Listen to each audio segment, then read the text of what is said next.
Dear Jeb, I hope you are doing well, and I should acknowledge the other developers too, so maybe I should change the name of this series to Dear Developers, even though the original intent was to direct these messages to Jeb as the lead designer. The latest snapshot reminded me about how much control the other devs have over the game's development.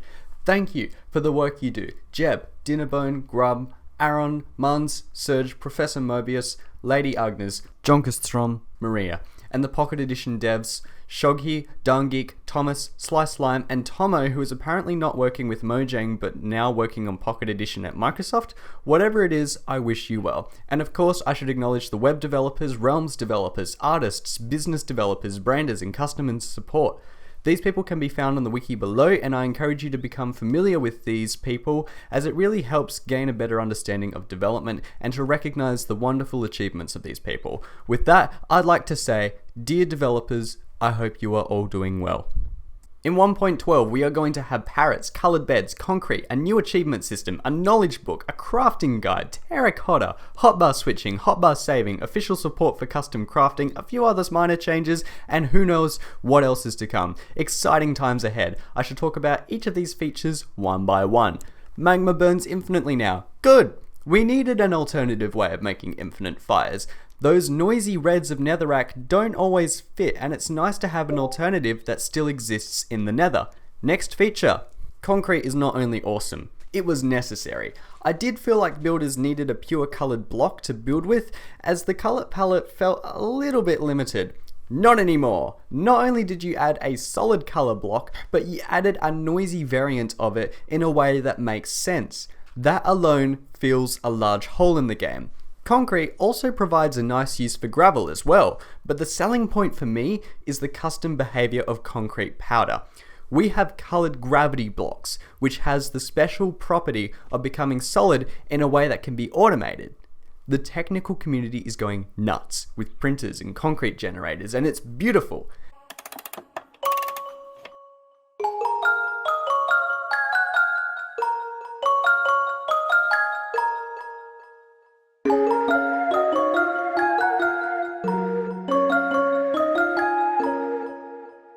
The method of which you obtain concrete is simple but gives enough room for innovation. Custom behavior blocks are awesome, and even the simplest of unique behavior can create drastic possibility. This also applies to terracotta not sticking to slime blocks. Sure, some people might say that this was already possible with obsidian and furnaces, but this is different. This is a block that doesn't stick but can still be pushed.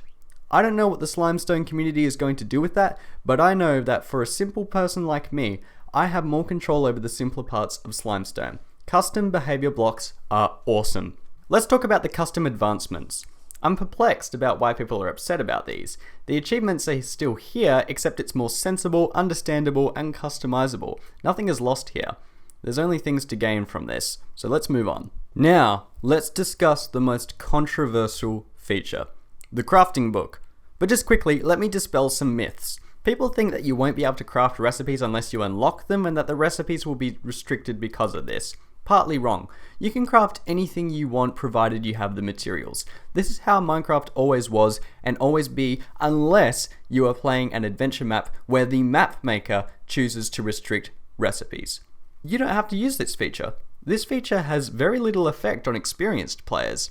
Hope that clears things up. But now, before I talk about the negatives of this feature, let me talk about the positives. 1. Minecraft is more accessible to casual players.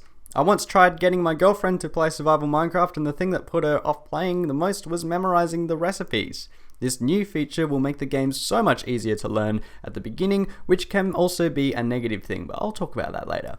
2. You can learn recipes without needing an internet connection, so if you're playing offline, you can still figure things out. Additionally, you don't have to interrupt your own experience while playing to open your browser, Google the recipe, and get back to playing. That's immersion breaking, and now will be less of an issue. 3. New players can discover the entire game much faster without having to watch lots and lots of tutorials to figure things out. Since the game tells you what you can craft, and only if you can craft it, it gives new players a much better understanding of the world without having them break their own immersion looking up tutorials. This can also be a negative thing, but I'll get there. 4. Modded players no longer have to rely on the not enough items mod for some features, which again can also be a negative point. 5. We are one step closer to feature parity. Get it? Feature parody? You're a funny one, aren't you, Mark? That way, players across different platforms can have a more unified experience, and maybe we're a step closer to cross-platform multiplayer. Now, I'll talk about the drawbacks of this feature. Every single time you make a change, it will have a negative implication in some way or another. There's no avoiding it. Every single decision has consequences written in fine ink. Want to make wheat grow faster? That has consequences. Want to tweak dungeon loot? That has consequences. Want to slightly tweak the texture of grass? That has consequences. Overall, if we have a better understanding about consequences and actions, then we as a player base can help frame our criticisms with this understanding. I hope that makes sense, but with that said, let me talk about the negatives. 1. There's no avoiding this, but it's hand-holdy. A level of discovery has been taken away because the players will start to know what to expect from the game if the game is telling them about the existence of items without the player finding them themselves. Sure, you need the items in the first place, but the game kind of spoils features just before you get to them. But I want to remind you all that item discovery is still possible in the game with enchantments, unique dungeon loots, and unique mob drops. So, item discovery is not entirely or even mostly removed. 2. The not enough items mod isn't obsolete, but it could be a major blow to the creator. I can't speak for them though, and I understand this isn't a responsibility of the developers to make sure mobs can continue, but I thought it was, at the very least, worth a mention. Understand that the crafting book feature is a sacrifice. It has negative consequences, but many positives to it. Would I say it is a worthwhile addition? Yeah. It will certainly help widen the player base. Do I acknowledge that this feature has downsides? Yeah, no feature is perfect. Side note, some people are critiquing this feature for weird reasons, saying this feature will bring more 5-year-old kids and more immature children into the game. The community will be ruined. Well, first off, listen to yourself. Secondly, I thought this was a game for everyone, not just people aged 16 and up. And thirdly, this feature will get more casual adults playing this game. If anything, it brings more older people who have less time to look up crafting recipes than it does children who do have that time. I feel like I should call my dad and tell him about this feature because it might make him want to play as he doesn't have to spend ages in tutorial land. We could have more adults playing Minecraft. That's fantastic! Do you understand what that means for the game? Do you understand the real world implications that actually has? Parents understanding their children better. Teachers incorporating Minecraft into their schools. Obviously, I'm speculating. This may not bring more adults into the game, but I trust that it will. And if I'm right about this, then this is an amazing feature. Let's move on. Hotbar switching is awesome, but the problem is my control key is right next to my shift key, which means sometimes when I go to select a different hotbar, I end up saving it instead. All I'm asking for is a way to change this in the controls. Otherwise, cool feature. Parrots are pretty cool. I like how they come in different colours. I like how they can be found exclusively in the jungle biome.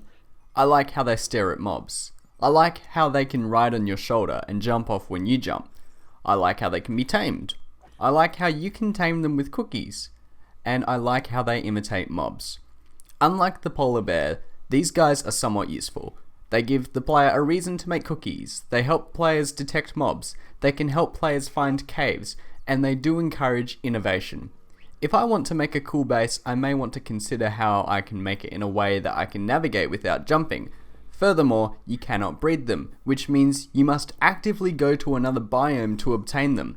This encourages exploration in a way that loot and structures can never ever match, so I am glad we are getting more of this. As travel becomes more important, so does the player's desire to build bridges and paths. If it weren't for the elytra, but I'll save that for another episode. These are all positive things, but I do have concerns. I worry that the parrot may get in the way too much like the wolves. What I mean by that is the player will tame them, try them out for a bit, and then abandon them because they either push the player around, get in their vision, get in the way during battle, or keep accidentally killing themselves on a cactus or something. While testing, I fought 3 creepers with my parrot. No joke, the parrot died within a minute. 3 creepers. I'm worried that they will become too much of an inconvenience. I have some solutions, but so long as the problem is addressed, I'm happy. So maybe tamed animals should avoid creepers at all costs, or at least have them more blast resistant. Tamed animals stay away from the player if they are holding a sword or a bow. Tamed animals should not be affected by sweeping swords. When a tamed animal teleports to you, it teleports 6 blocks away from the player. I really have faith in this feature, but I worry that this issue will render all of its positives completely useless, and same with the wolf. I hope my thoughts get taken into consideration or at least discussed within the community. Anyways, I am looking forward to what 1.12 has to offer as usual, and yeah, super curious, super excited. Can't wait for the custom crafting, and for those wondering, I'll talk about terracotta another time when I use them a little bit more. I need to be more familiar with that feature because I'm not really a builder and I need expert advice. Anyways guys, thanks for watching, see you later.